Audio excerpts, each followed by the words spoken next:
Welcome to The Insider. If you are new to this channel, kindly subscribe, like, share, comment and click on the notification bell for latest football news vibes.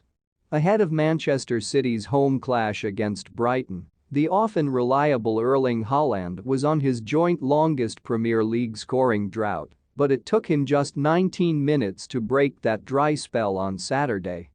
The 23-year-old forward, who scored 36 Premier League goals in his debut campaign for Pep Guardiola's men, has somewhat struggled to find the net of late, by his ridiculously high standards.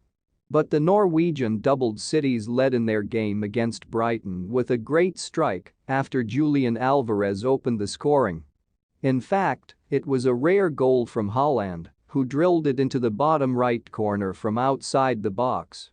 Only 2 of Haaland's 61 goals for the citizens have come from outside the area, with his strike against Roberto De Zerbi's side joining the one against Wolves on September 17 last year.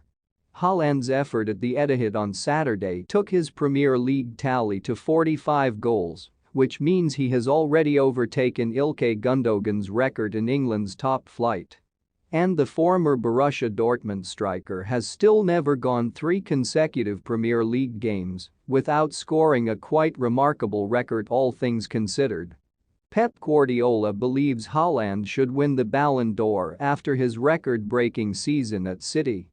"I always said that the Ballon d'Or had to be of 2 sections, one for Messi and one for the others," he said. "Haaland should win. We won the treble because he scored 52 goals, but, of course, Messi, his worst season is the best of most players. Both deserve it. Egotistically, I would say I want Erling because he helped us to achieve what we achieved. I would love it, but I won't tell you it's unfair if Leo wins," Guardiola added. "It's nice that many players for Man City will be there for the first time in many years and challenging for these trophies. That makes us so proud for our organization." Whether he's heaping praise on a team Manchester City have thrashed, wildly overhyping a player or snapping at the poor questioner after a defeat, Pep Guardiola's post-match interviews are often worth a watch. The Catalan coach delivered a highlight reel following City's 4-2 comeback victory over Tottenham Hotspur in January 2023.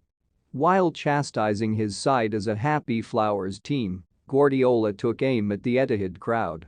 "Our fans were silent for 45 minutes," he moaned. "I want my fans back.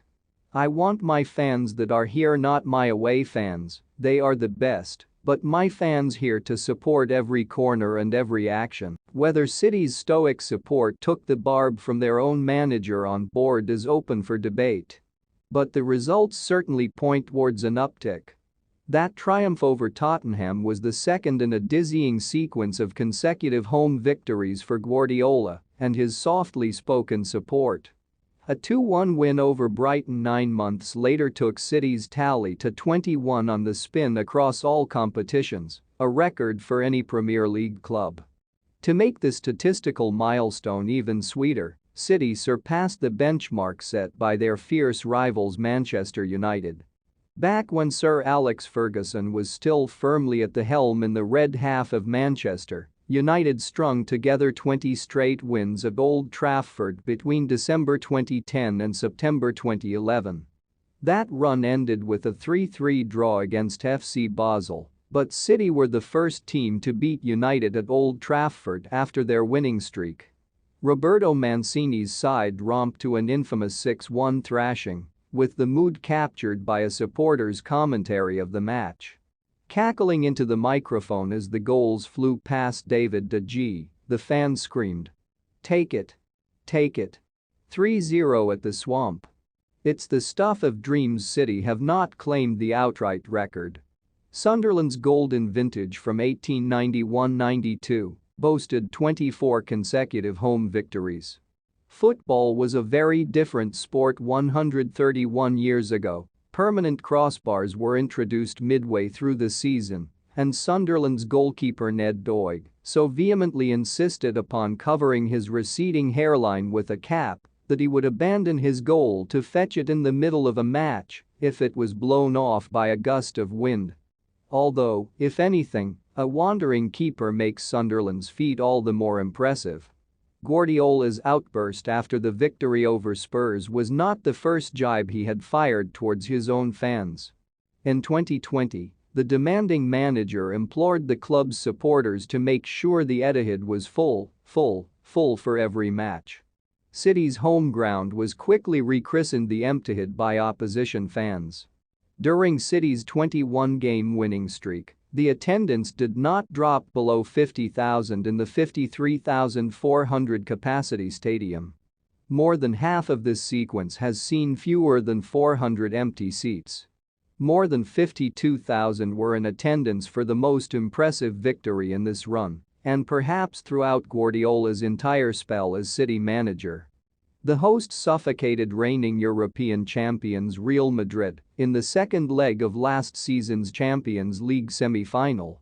With a 2-0 lead going into the interval, City had taken 197 touches in the attacking third, allowing Madrid just 10. By the end of a night to remember and one which Guardiola predicted in a pre-match text to Rio Ferdinand, City had cruised to an era-defining 4-0 thrashing. Thanks for watching this video.